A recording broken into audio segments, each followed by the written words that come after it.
What's up, Falcons fans, and welcome to episode 6 of Talkin Birdy, an Atlanta Falcons podcast powered by sportstalkatl.com.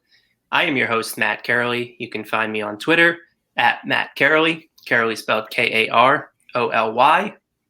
And we're joined once again by founder, editor-in-chief, Sports Talk ATL, Chase Irle, and one of my usual co-hosts, Jake Gordon from Sports Talk ATL as well. How's it going, fellas?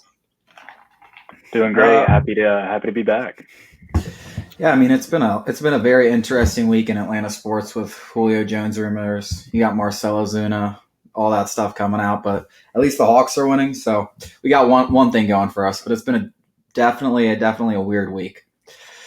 Yeah, hopefully the Hawks can close it out tomorrow. We're recording this on Tuesday, June 1st, and with June now upon us, usually this is the time of the off season that many like to call the dead period. So we figured, what better way to kind of kick that off and devote a podcast to than open up a mailbag and doing our very first Talkin Birdy mailbag show, which we'll probably do from time to time, especially as things the news cycles continue to dry out over the next month or two.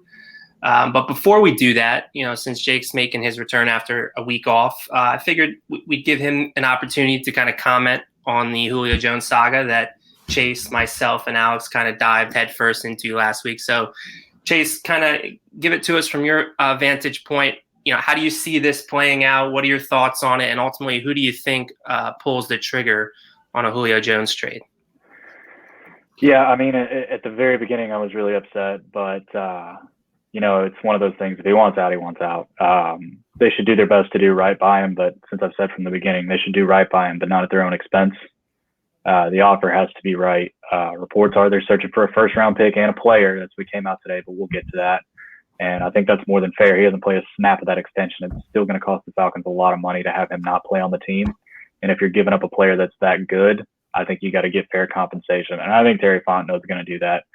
I think at the end of the day, really, I just think it's going to be one of the teams that's not being talked about. We keep hearing New England, we keep hearing Baltimore, Tennessee.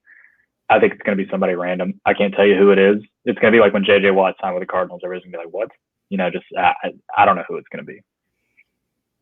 Yeah, maybe the wild card team is a team like the Raiders. I know quietly they've gone under the radar. Some people have talked about them. At this point, it seems like every team in the NFL has kind of been linked to Julio Jones one way or another.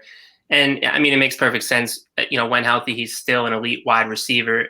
And I think you're right. I mean, yes, he wants out now. It's unfortunate. And, you're going to try to do right by a franchise icon. But at the same time, there's ramifications for a move like this. Yes, they're going to get immediate salary cap relief of $15 million that'll help them sign their draft class and maybe add another free agent or two later in the off season. But looking in 2022, that $15 million dead cap hit in 2022 is going to be massive. The savings is only going to be $3 or so million. And, before Julio came out and said, that he wanted out, the talk was all about the salary cap ramifications and why they would do that from a salary cap point of view. And again, for 2021, it makes sense.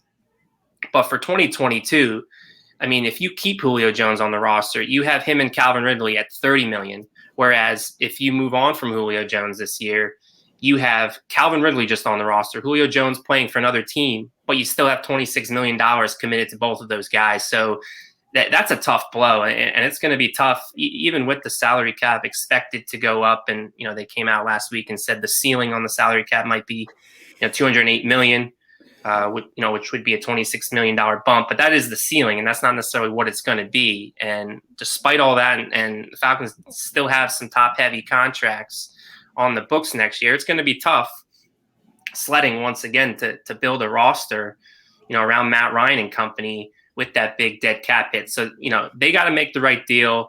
Hopefully Terry stays firm on that.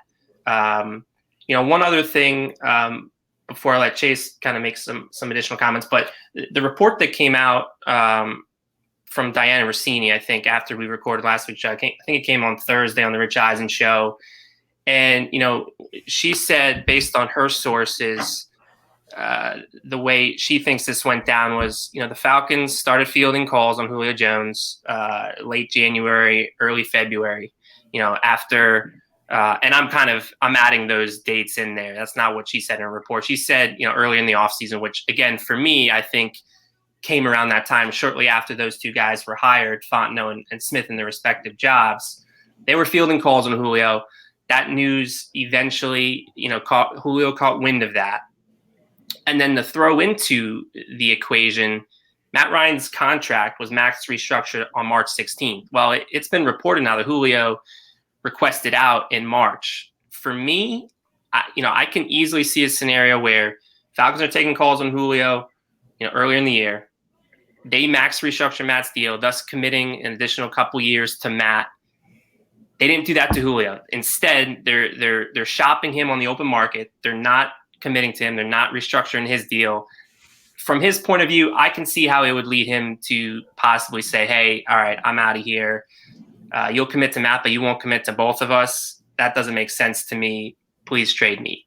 Again, it's more speculation on my part, but again, trying to make sense of this, trying to make sense of a guy that for 10 years has never caused any issues to now kind of, again, be a little bit of a diva maybe in a sense, and create a situation that complicates matters in Atlanta. That would sit a little bit better with me if that's kind of how it went down. But again, who knows? We'll probably never know the full answer of this because of how private Julio Jones is. But I just kind of wanted to put that out there because I think those timeline events do add up. So Chase, I'll turn it over to you. Anything you want to add, amend on what we talked about on last week's show in regards to Julio Jones? Well, I agree with what you said about Julio. We all kind of were a little befuddled last week. So that report does make a lot more sense of why that would happen. And I think Julio's always kind of had a little behind the scenes diva that never really got out, because I think the Falcons took care of a lot of that. He was always asking for restructures and extensions, and the Falcons kind of always, took care of that and didn't let anything out. So I think he's always kind of had a little bit of a diva in him. And I definitely think this was kind of the final straw, especially with the new regime coming in that isn't committed to him and he's not really committed to them. So I think that definitely makes the most sense. As far as like things from last week that we talked about, I think I remember the Mike Conte talking about a cut, and then other people saying, a third round pick. I think it's funny because, I think we both said, all of us on the pod were like, that's ridiculous. Like at the very least, we're getting a second round pick and a player and something like that, which is now seeming almost like a foregone conclusion. We'll probably I think we'll get a first with just as many teams as that are interested in him. Like you said, it seems like almost every team has pretty much called the Falcons out of interest. So, and I agree with Jake's point. I definitely think it could be a team out there that we're not really being talked about because they just come out and make a great offer. And I think the return could be a lot better than we imagine. I think a team, with this much competition, this much of a buyer's market for a player like Julio, some team's going to have a good pick or a good pick in a player and make this thing work out. So I think the Falcons are right to let this go on. I know they want to get it over fast, but hold out for the best deal. And I think eventually a team will come out and offer him something very good. Another quick note too, something I thought was interesting. I don't remember who this report was from, but somebody was talking about when they were negotiating the extension he's playing on now between Dimitroff and Jones. The report was that neither side, even though the deal got done, neither side was happy about it. And obviously Dimitroff isn't here anymore, but apparently Julio still wasn't happy about whatever he got. And of course, mixing the new front office. I don't know if that report's true, but I could. Yeah, that was the Athletic, I think. Yeah, that was the Athletic. That was Schultz and Torrey McElhaney. And again, that from Julio's side, that's the part that confuses me because makes no sense. You're talking a unprecedented, fully guaranteed for a non-quarterback contract. Never been done before for a receiver, anyways. Reset the market, $22 million a year average. Prior to that, I think the top mark was 18 or 19 million. Odell Beckham from Cleveland. So I don't know how he felt or his side felt that they lost. The only thing that maybe is that how it labored on and how they maybe got there and what took place behind the scenes maybe and what was said maybe could have frustrated them. But as far as the end result, I think they got everything they wanted and then some. Exactly, So, and whoever you were dealing with at the time is gone. So yeah, and talking about the contracts too, another thing that's been talked about, last weekend was the fact that, and this I think came from Thomas Dimitrov on Albert Breer's show. He had said that he believes that wherever Julio does end up, if he returns to full health and has another strong year, he's going to look to try to get another new deal because this 2021 year is the final year where his base salary is fully guaranteed. Next year he only has like $2 million guarantees, and that's it. So anytime a player, especially of his stature and caliber, starts running out of that guaranteed money, they start knocking on the negotiating door once again. So from Atlanta's point of view, maybe they know that and how to look into the future on that. And we're like, well, we don't want to have to deal with that every year. Maybe it's best if we do kind of move on from him now and get the most value. But yeah, I mean, just to wrap up my thoughts, I think the floor is a second round pick and then some change. And then the ceiling is a first round pick, hoping they get a first. I'm not as optimistic about that. Because again, I think with a first round pick, I see teams, either asking for, them to pay some of Julio's remaining salary, or maybe they ask for, a fourth round pick or something in return to kind of net against that first round pick. And for me, the thing that would make me the most disappointed in all this is if they have to pay more of Julio's salary.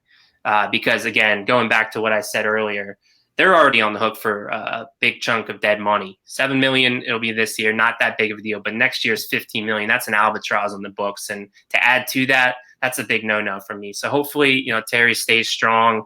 As a rookie GM, this is a huge moment for him. So hopefully, he does right by the organization moving forward. Yeah, I want to build off just one thing that you said about Terry. I mean, obviously, if he does come in, he's taking calls on Julio Jones. Like, let's say that's the story. That's what happened. I mean, talk about how big of a moment this is for him. I mean, a first-year GM, you come in and you trade the franchise player, most beloved player in franchise history, favorite player of most every fan of this team. I mean, talk about coming in and, making a ballsy move. And it's one of those things where he better be right, because this is even if we get a second-round pick or even a first-round pick, if Julio goes out there and balls out for the next 4 years, which I think he definitely could. I think he could, yeah. I definitely think he could be a Pro Bowl receiver for the next 3 or 4 years without question. I mean, I think he's got that kind of Jerry Rice longevity in his game because of the way he goes about training and how hard he works. And he just hasn't slowed down yet. He had one injury-riddled year. So, I mean, this is a very ballsy move for a first-year regime. And it might work out. But, I mean, if he goes out and dominates for 3 to 4 years, I mean, talk about a terrible way to start off your GM tenure in Atlanta. I'll go ahead and tell you right now, too, if Julio Jones played 16 games in 2021, the Falcons will lose this trade. Unless they get back like an edge rusher from some team that they trade with and he gets like 11 sacks. If Julio plays 16 games, the Falcons will not win this trade unless they get the money. How about this? So we talked last week about the Tennessee Titans being the team that maybe, because right now they're looked at as the favorites. If they get him, I know Chase and I both mentioned, I don't think the Titans are, a better team than the Falcons, especially losing. I got killed for that take, but I mean, we'll see. I'll read it. I don't know how you could, because again, one of their keys to the success is now on Atlanta's side right now with Arthur Smith, and they lost quite a bit of talent. Johnny Smith, and Davis, Corey Davis. Obviously, Julio probably could net those two together, if not more. But I could easily see Julio Jones playing a scenario where Julio plays 16 games, does well, Pro Bowl receiver still in Tennessee, but the Falcons could end up having a better record. And really, again, we've said this before: winning heals all wounds. If they trade Julio and Julio still balls out, but if the Falcons are a playoff team, I think a lot of people are going to have a short memory on that. We'll see what happens. Again, I totally agree. This is a huge moment. We thought the 4th overall pick was a huge moment for Terry, but this trumps that by a mile. Like this is franchise altering. So yeah, hopefully they do the right thing. It's interesting. Yeah. So let's get into some of these mailbag questions. We got about 7 or 8 that the people sent in the last couple of days. So the first one is, again, kind of centered around a little bit of the Julio talk with the contracts and the cap space. Right now, the Falcons have like 2 pennies in cap space, 200,000 really, but that amounts to 2 pennies in the NFL. Do the rookies have to be signed for them to show up to mandatory minicamp? And if not, isn't it illegal to force players to show up that aren't under contract? Jake, being the attorney of the group, I'll let you handle that second part. As for the first part, no, they don't have to be signed for mandatory minicamp. I mean, they were there for rookie OTAs. They weren't under contract. There's usually provisions in these contracts as far as if they get hurt. They don't have to show up either because they're not under contract, but oftentimes rookies have the most to gain, from these, mini camps and whatnot. But again, really the deadline is training camp, which is late July. I think we noted a couple years ago, Calvin Ridley went unsigned until 4th of July weekend. So, they got some time still. Obviously, I think they want to get it done by mini camp. So that's why the expectation is something will get done with this Julio situation by the end of the week, because mini camp is June 8th. But no, they don't have to get done. Jake, you want to add anything about the legalities of whether it's illegal to force players to show up that aren't technically employees yet of the Falcons? Yeah, I don't know about illegal, but bringing a breach of contract claim as a rookie sounds like a great way to never play in the NFL ever. Right. So next question, or Chase, you want to add anything about any of those topics? No. I mean, no, that was it's pretty straightforward simple, one, right? Yeah. Chase, we'll let you start with this one. If AJ Terrell doesn't prove to be a good traveling man-to-man cornerback over the next 2 years, is he worth paying for a contract after year 4 and picking up his 5th-year option? So I'm guessing he's asking if we should pick up I would be very disappointed if AJ Terrell doesn't get his 5th-year option. I thought he was really good. I mean, for the most part, he had a little tail off at the end, but for the most part, he was a solid CB1, which is very rare for a rookie. I mean, look at Jeff Okudah, who was the rave of the draft. I mean, he was just downright awful. So cornerback's one of the hardest positions to learn in the NFL. And whether he's a traveling man-to-man or he just locks down one side, I don't think that matters. If he's good, they're going to pick up his 5th-year option. I mean, if he just barely improves each of the next 3 years, I think that 5th-year option gets picked up. And maybe you extend them before that, which I think the question was about the 5th-year option, but I definitely think it would be very disappointed if he doesn't end up, even getting an extension. I mean, you're talking about a 1st-round pick, and I think the way he played as a rookie, you definitely believe this is a guy that you want on your defense, especially looking at that secondary for a while. Yeah, I mean, if he builds upon his rookie season, which I don't even think is a stretch to say, he was the best rookie cornerback. Maybe you throw in L'Jarius Sneed, who's a later round pick that surprised for Kansas City Chiefs. But he definitely outplayed Okudah and C.J. Henderson, who went before him. So if he builds upon that, I don't even think he has to be, a traveling cornerback, especially in Dean Pease scheme. I don't know if that's going to be an element that they incorporate as much. But yeah, if he builds upon it, I definitely see him getting his 5th-year option picked up and then ultimately, get an extension. I think that highly of him. I think he's a rising star. On this team that not enough people are probably talking about yet at this point. Jake, you want to add anything on Terrell? I mean, yeah. I mean, I'm not trying to disparage the question, but 4 years is a long time from now. And if you look at the Falcons, it's early to be talking about this. Yeah, well, if you look at the Falcons as currently constructed, they have basically nothing at cornerback behind him. No offense to like Fabian Moreau. I mean, he's on a 1-year contract, guys like that. But it's, maybe he could be the Mike Hughes out of a group when they go and draft 2 or 3 more corners that are just way better. But I don't really see them doing that with their best player available strategy. Who knows? Maybe it does shake like that. I think it's a little early, but I think AJ Terrell's going to have a really good 2021, just like last year. We got another kind of 5th-year option related question. Who from the 2019 class will have theirs picked up? And basically this boils down to Lindstrom or McGarry. I guess maybe I'll phrase the question. Does anybody think Caleb McGarry will have their 5th-year option picked up? I'm going to go with no. I mean, I wouldn't say it's impossible. I would be surprised, but I mean, if he had an unbelievable season this year, really made some. I mean, we're all high on Ledford if he makes a big jump. I mean, he definitely improved in year 2. So, I mean, Lindstrom, no doubt. Yeah. McGarry, it's definitely. I would definitely lean towards no right now, but I mean, who knows if he can make that jump? I wouldn't rule it out of the realm of possibility, but I would say it's unlikely from what we've seen. Yeah, I think having 2 makes it extremely tough now. We don't know what the numbers are because usually they don't announce them until season after year 3. So we might know next year what the 5th-year options for those guys would be. But it's extremely tough to be able to pick up 2 of them. And I know the Saints are the most recent example that comes to mind. They had Lattimore and Ramshack, which I think they're currently going to be on this year. So there is precedent for it.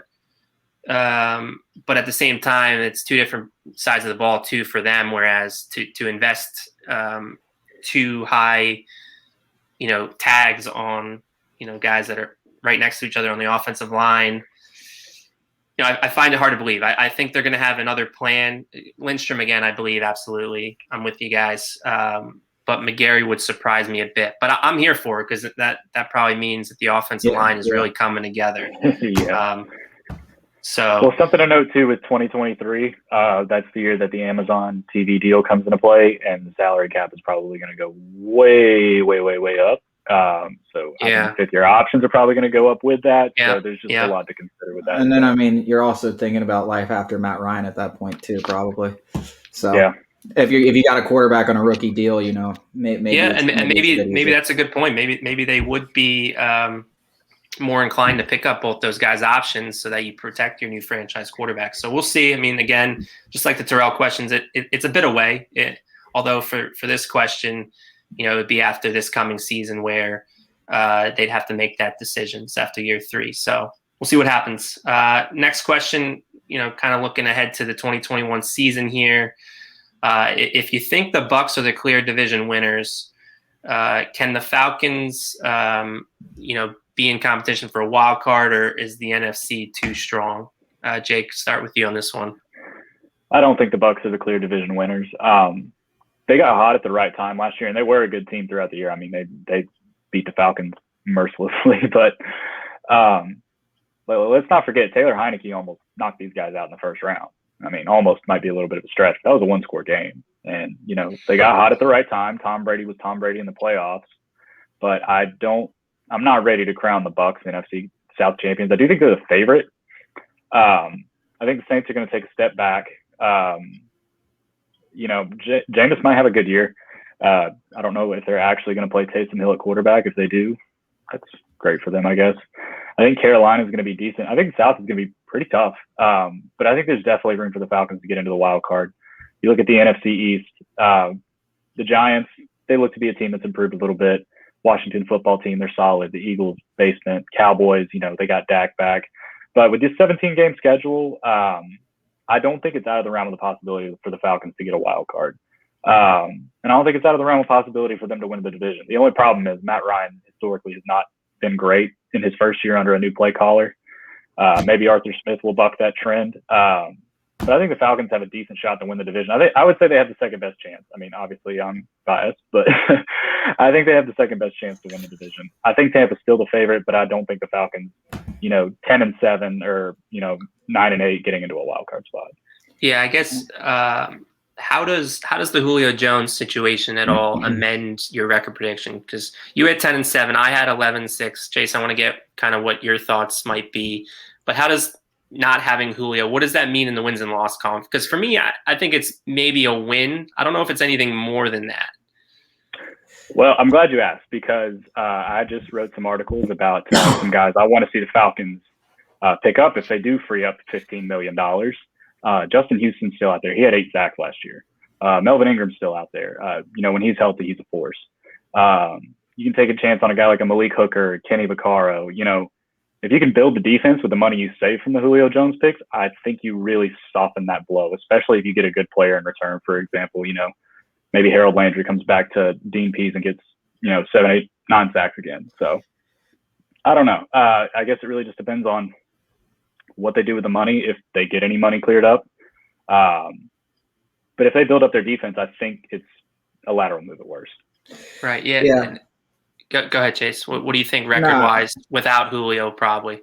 Yeah, see, I don't think it really does much more than like a win, especially if you get a player in return on your defense, or you can add a couple veterans for 1 year, couple $1 million deals with the money that you save. I definitely think, like I said last week, there is a way this actually works out for the Falcons and isn't too bad.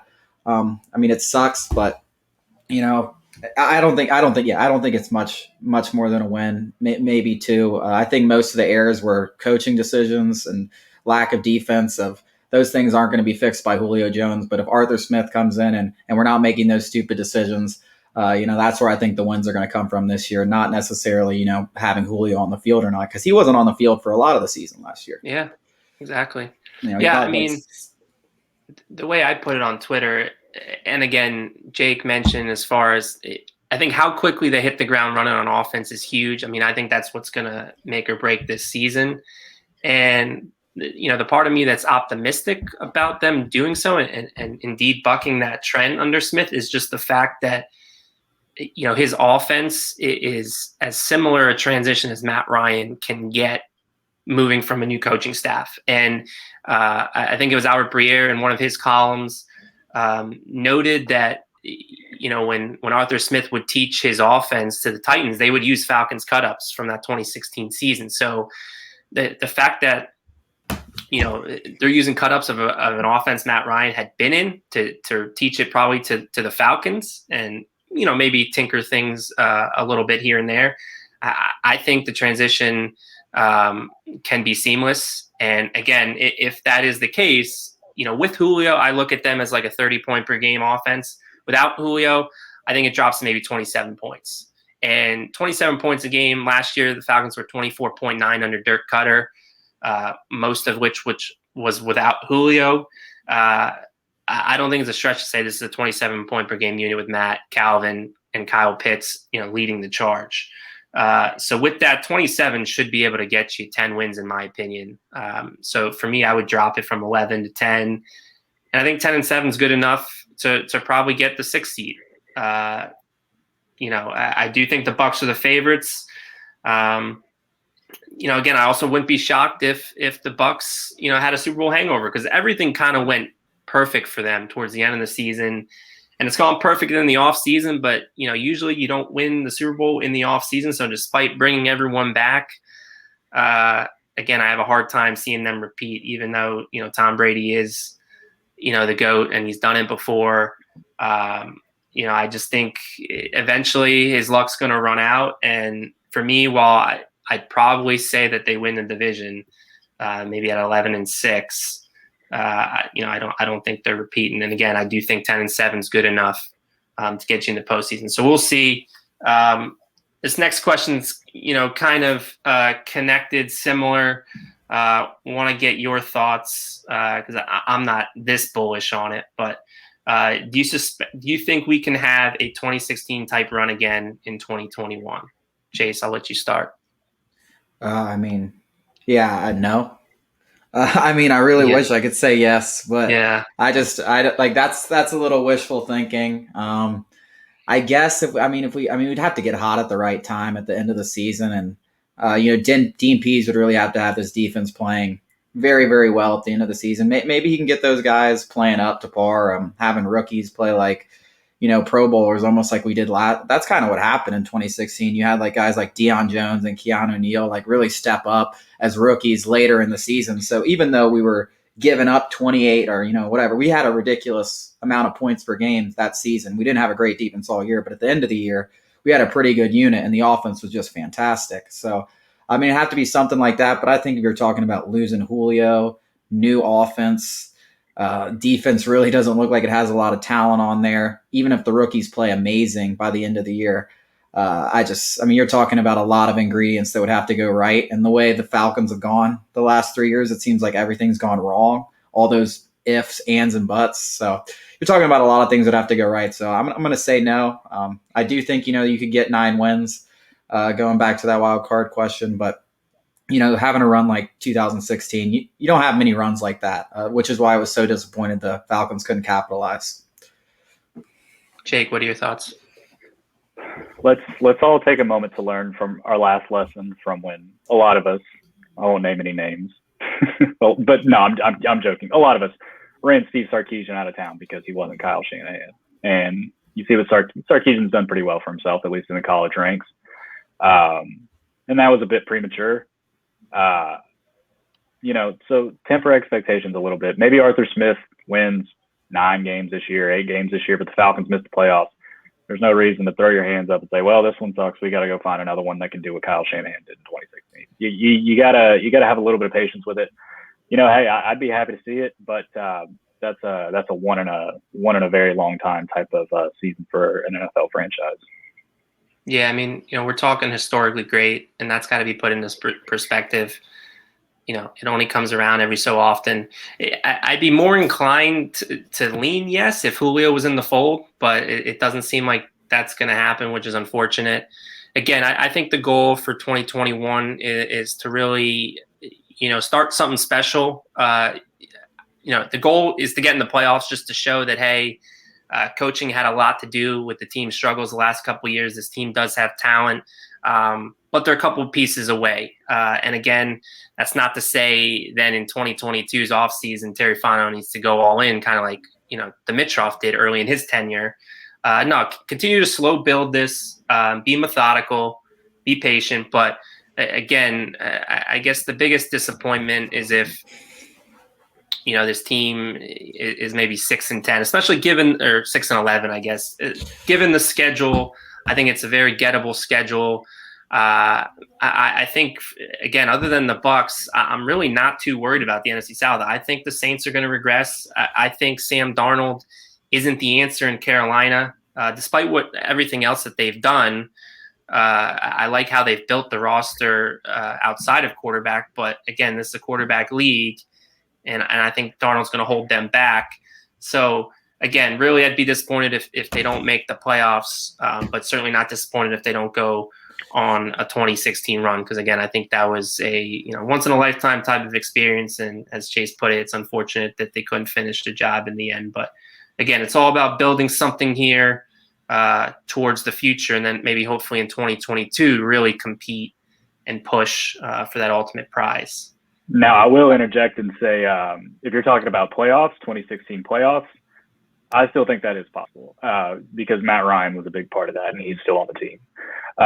He had one of the best postseason runs by any quarterback in the history of the NFL, but nobody will ever remember it just because of how the Super Bowl ended. But Matt was unconscious in those playoffs, and anybody can get hot like that.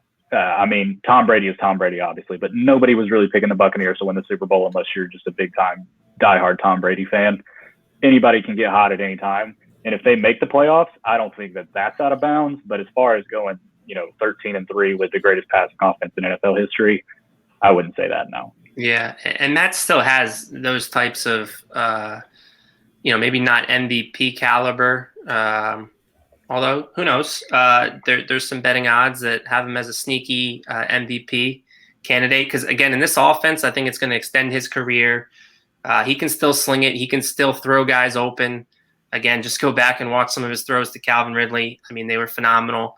And in this offense, Arthur Smith's going to scheme guys open more rather than Matt having to throw them open. Again, they can be playoff contenders. They can be a 2 seed. I wouldn't be totally shocked, and people are going to call me a homer for this. But again, the NFC, you look around, and yes, the Bucs defending Super Bowl champions, but everyone else is kind of there. You could see Seattle or maybe Seattle takes a step back because of the frustrations boiling with the Russell Wilson situation. I mean, I like the Rams. Again, if there's one team I was going to place money on in the NFC this year to come out, I think it would be the Rams. But again, they just lost Brandon Staley.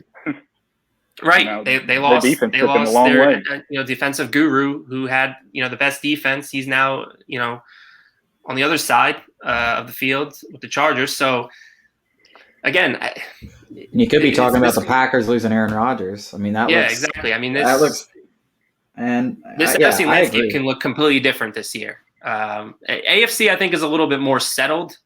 I think Kansas City, I think Buffalo, they're still going to be there. Baltimore, and then I think Cleveland's on the rise. Cleveland's definitely the team I got my eye on. It all comes down to what Baker Mayfield can do. So I think the AFC is a little bit more settled and clear, whereas the NFC, I think, is a crapshoot right now. So we'll see what happens. I'm high on what the Falcons have done as far as the coaching staff. And again, I think even without Julio Jones, they have enough pieces on offense to be a top 5 to top 10 scoring unit. And then again, it all comes down to Dean Pease, which I think is a great segue into this next question. And the listener asks, how concerned are you at the lack of good edge players on the roster? And do you think Dean Pease can make up for this through his scheming? Chase, I'll let you start. I think I'm extremely concerned. There's not really any edge rusher that I have a lot of confidence in. You're hoping Dante Fowler can bounce back. I definitely think, you hear a lot from Pease, and then you go back and look at that Titans defense, who was terrible getting sacks before Pease got there, and they turned out pretty good the next year. So you're hopeful. But yeah, I would say I'm extremely concerned. It's something that we've been concerned about for 10 years. And until I see it with my own eyes, I'm not going to sit here and talk up the Falcons getting a bunch of sacks. It just hasn't happened for over a decade. I mean, I don't think we've been top 20 in sacks, except for or top 10 in sacks since 2004. I mean, that's unbelievable. And we were first that year. So it's just, it's been a problem in Atlanta for forever. And we didn't really do, I was kind of shocked at how little we addressed it. I thought hopefully that'd be something Fontenot focused on, but I think he is kind of betting on Dean Pease, scheming up some pressure. And I'm really hopeful, because if he can't, the Falcons defense is going to be in a hell of a lot of trouble. Jake, do you share the same beliefs on the edge group? Yeah, no, I think Chase hit the nail on the head. As a fan, I can talk myself into a lot of things, and I refuse to try to talk myself into Barkevius Mingo. Who knows? Maybe he'll have a big year this year. Yeah, exactly. Maybe he'll have a big year this year. But, if we want to talk about colleges, Georgia, go get me a Justin Houston. Go get me a Jarrell Casey. Go get me a Melvin Ingram. At least one guy, maybe they're 32 years old, or, Jarrell Casey's, obviously more of an inline player, but, go get me somebody like that, and I'll feel a little bit better, at least about it, maybe middle of the road with sacks, and I can start talking myself into that. But as the roster currently stands, I like Chase said, I'm not going to talk myself into something that hasn't been done in 15 years. All right, I guess I'm going to be that guy. I'm gonna stand out on the ledge here. We need the discourse. Go ahead. Someone has to, right? Look, I mean, it would be great to have individual talent at edge, and Dean Pease has even said that. Like, no coach is going to turn away Myles Garrett or Joey Bosa, someone in their prime, an elite edge rusher. Falcons don't have that. They haven't had that in forever. We kind of went through that just a minute ago. But if you're not going to have that personnel, then you got to give me a coordinator like Dean Pease, who's all about scheming up pressure. And for me, I'm more concerned about the guys on the back end, because yes, sacks are important, and we haven't had them. But you look at even the Dan Quinn Falcons from the last couple years, they got pressure, or at least they got pass rush win rates, which is a new metric that ESPN has been tracking as far as, can you beat your man within 2.5 seconds, which is when the quarterback should still probably have the ball in his hands. They've beaten their man. They just haven't been able to get to him because the coverage on the back end has been dreadful, and they've been allowing. And I think part of that is scheme, letting the easy completions. And I don't think Dean's going to necessarily do that. So that'll help. But I'm more concerned about the guys on the back end, because, Dean's going to throw a lot of exotic blitz pressures. I threw out the term amoeba defense, which I know makes maybe some fans cringe from the Mike Nolan era. But I think with amoeba defense, I think it's more about from week to week. I don't know if opposing offenses know what they're going to get. You're going to see a completely different defense. You might see a 3-4 1 week, or a 4-3 the next week, or a 3-3-5 after that. I think it's going to be interchangeable. It's going to be very, Foy Olakun mentioned in a media session, it's going to look like a Swiss Army knife. Dean's going to mix it up. He's going to create pressure in his own unique ways. But for me, in order to be able to do that, the guys on the back end need to do their job. And there's a lot of young guys there. I think that's why Daron Harmon's was a key piece. I think that's why Eric Harris is going to play a role, a veteran that's been around. So I'm more worried about those guys than necessarily the front. Now, obviously, I'm not going to say no if the money would work to bring in a Justin Houston in a limited role or Melvin Ingram, although it does look like him and Miami are getting close to maybe, coming to terms. But, if they don't have that, if they can't make that work, I feel okay. I have a lot of belief that Dean Pease can scheme a pressure game. I just worry about the guys in the back. And I think that if Terrell continues to rise and, Fabian Moreau shows that he was miscast in Washington and, becomes a solid number 2. And then, Isaiah Oliver, for as much as people belabor him, I think he showed that he could be a competent nickel corner. Then they could be okay. Because, again, I like the linebackers, especially in coverage. I think the coverage there is going to be good. And then using their speed as blitzers and schemers. Like, don't be surprised if Deion Jones maybe gets 5 sacks this year, or Foye Oluokun maybe gets close to that mark. So, again, I think they'll find a way. Yes, are the individual talents concerning? Absolutely. But I think you got to trust the scheme and hopefully it all comes together. I'm hopeful. I mean, it's all we can be at this point. I definitely think it's like you said, it's a cumulative issue. Like it hasn't just been one side or the other. It's definitely been, the scheme, the secondary, and the individual talent on the line of scrimmage. I definitely think Pease will make up for the individual talent on the line of scrimmage with his scheme, but can the guy, like you said, can the guys on the back end guard? And I like it's just hard seeing all those things panning out. But hopefully, I'm wrong. Yeah, and again, we're not. I'm not trying to make it seem like the Falcons are going to have a top 10 defense. I'll be happy league average 15, 16. I think maybe DVOA what they were like in the low 20s. They shook out. I think something like that, and that was an improvement after how they started the year. So. Again, they put some good film on tape, and Dean Pease noted that. Like he likes certain aspects of what he saw. So I think the limited moves that they made kind of makes sense from that vantage point. So we'll see what happens. But again, if they get 15 to 16, that would be A-okay with me. Yeah, they're winning 9 or 10 games if they do that. I'll say that. If exactly. They can get to there. The offense that they have, 27 points a game on offense and a league average defense. Yeah, they're getting to the playoffs. 2 more questions. What do you think will be the percentage of snaps that the running backs get? I know Arthur Smith talked big about the committee. So, Jake, how do you see this shaking out with the 4 guys? Or they'll probably keep 4 guys on the roster, I would imagine. I'm going to let Chase go first on this one because this next question I'm doing a whole article on next week, and so I can give a little preview on it. So I'll let Chase go first on this. All right, Chase, what do you think about the running back splits? I'm pretty high on Mike Davis. I actually think he's going to take this role. I think he's going to be like the number 1 starter. I think we just posted definitely Quadzilla. I did think we definitely just posted. That was what I posted right before we started recording this, just like a breakout candidate from Alex. But yeah, I think listen, this guy's a guy that falls forward. He's right behind Derrick Henry, and you're breaking tackles, all those statistics. Number 1. That have to do. Number 1 in broken tackles.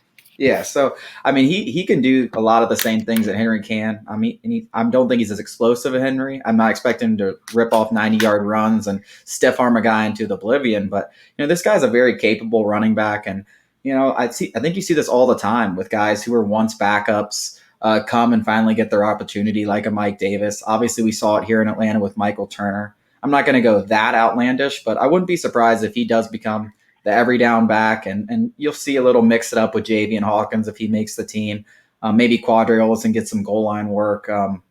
But other than that, I definitely see Mike Davis winning this job. Cordell Patterson could be a gadget type player, but to me, this is Davis's job to lose. And I know he talked a lot about committee, but I see 60, 70% of the snaps going to Davis, and then the rest kind of figuring itself out.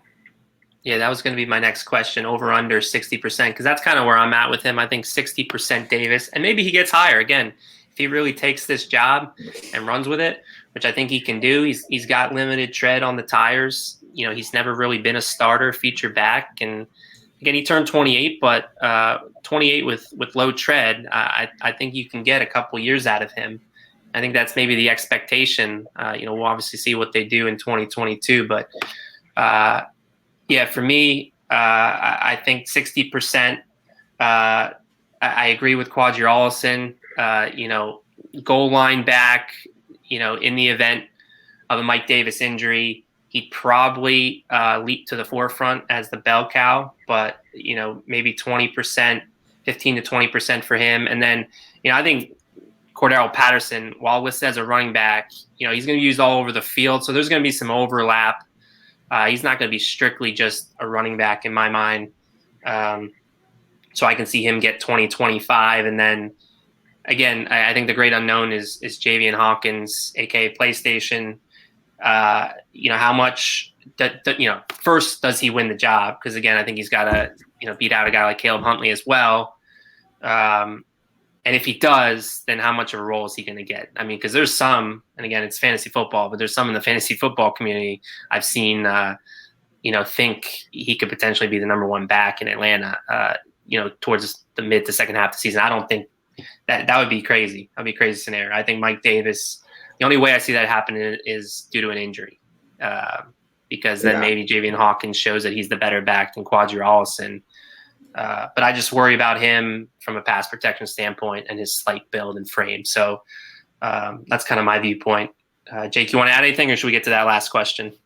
No, I pretty much agree with everything you guys said. I guess you got to see what you have in Quadri Allison at some point. I mean, yeah, you really do. He's got 25 career carries. I mean, I'm probably shooting that a little bit low, but it's not many. Also, somebody sign Ito Smith. I know we probably have a lot of GMs that listen to this show. Ito's our friend and he's cool, so somebody sign him. Yeah, I mean, I hope Ito gets a job too. He's always been cool on Twitter, and I thought he looked pretty decent in his time. No, he's a good back. I mean, maybe the concussions, maybe that has something to do with it. Yeah, hopefully he's healthy and he can get another job. But that's the crazy life of NFL running backs. These guys come out of nowhere, so that's why people think a Javian Hawkins can come in and be a lead back at some point, or why I think Mike Davis could really take this role as a starter and become a really solid fantasy option. If we're talking about fantasy football, I think he could be easily a top 15 back, with being an Arthur Smith's offense that's going to try to reestablish the run. And he's both. I mean, he can catch out of the backfield. He showed that in Carolina. I thought he did a really good job. And an offense that didn't really have a lot going for it. When you take Christian McCaffrey out there, he did a really good job. So I'm excited to see Mike Davis. And I think he's got a good chance of being a very productive back in this offense. 100%. Yep, agreed. All right, let's get to this last question. I know, Jake, we had talked about it a couple weeks ago when we did our bold prediction game, and one of yours centered around this. But can Kyle Pitts replace Julio Jones' production? What do you think? I'll give a real answer, and I'll give the honest answer to the question. The answer to the question is no. There's nobody that can replace the impact that Julio has on the field, unless Kyle Pitts is going to be the greatest tight end of all time as a rookie. There's no replacing the attention he draws. There's no replacing, the game planning you have to do for him. But what I was going to get into later this week is when you look at Kyle Pitts as a potential option on the boundary, I think that's something you at least have to explore. I know the Falcons have kind of come out and said that they're not really going to do a lot of that, and I just don't believe it so far. When you have a guy that is that athletic with that crazy of a wingspan and that good of a catch radius, I just don't see how you can't be flexing him out on the boundary and just creating mismatches like that. I think it may have been Justin Peele. He was like, no, he's a tight end. He's not playing receiver. I think you got to give him a couple snaps out there. Not saying he could. Go ahead. No, I was just going to say, I wonder if he said that, because I remember he was joking with, I think, the receivers coach, Dave Brock, because Dave was like, he was trying to get him in his room as well. And I wonder if Justin was just saying that, because I'd be shocked if they don't split him out wide. Again, he was used that way in Florida. They're gonna.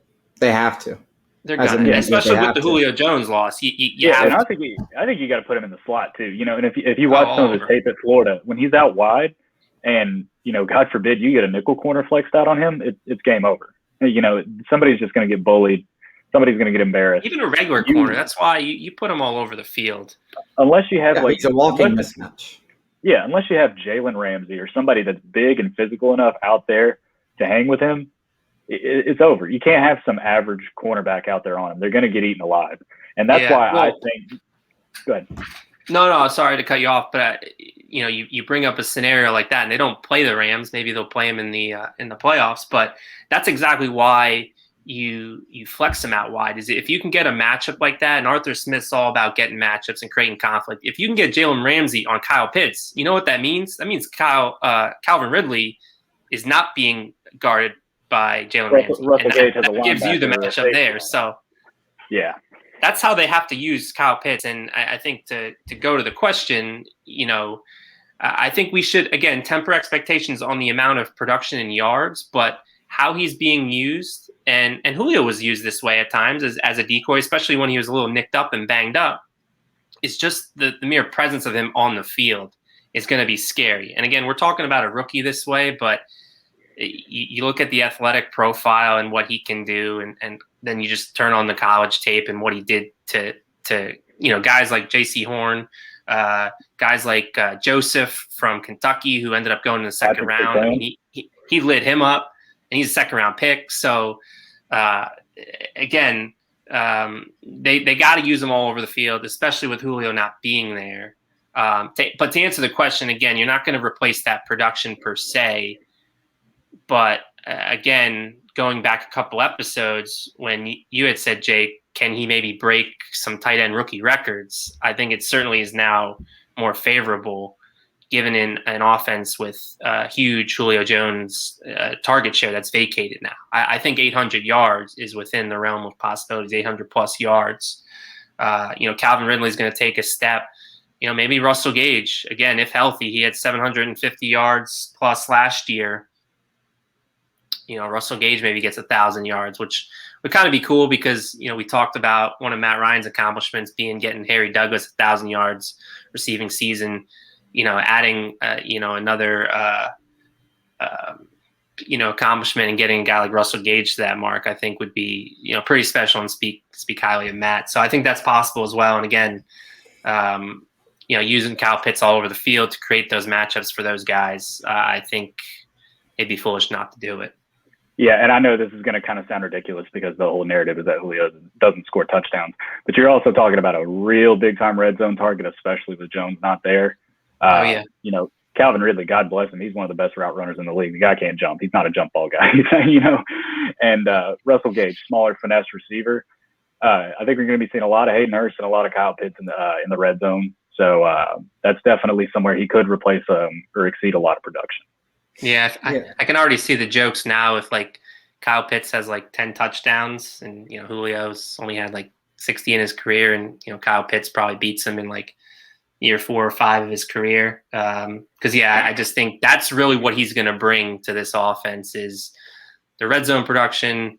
And again, I think he's going to find the end zone quite frequently as an Atlanta Falcon. Chase, you want to add anything before we get out of here?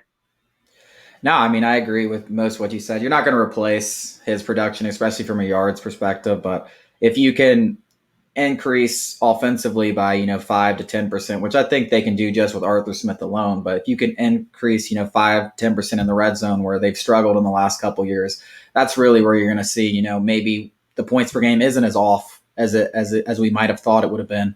Obviously, you'd like to have all three of them together, but if you can increase that in that red zone, because that's where the games are won in the NFL. I think we can all agree on that. You win in the red zone. A lot of teams can move it from between the 20s, but the teams that convert those possessions into touchdowns are the ones that usually make the playoffs. So if Kyle Pitts can help in that area, I mean, maybe he can. I'm not going to say replace it because you're talking about, to me, the best receiver in the game, but he can definitely make a big difference in this offense and make that loss hurt a little bit less. Yeah, I think that's a great point too, as far as, kind of projecting out what this offense looks like from a points per game standpoint.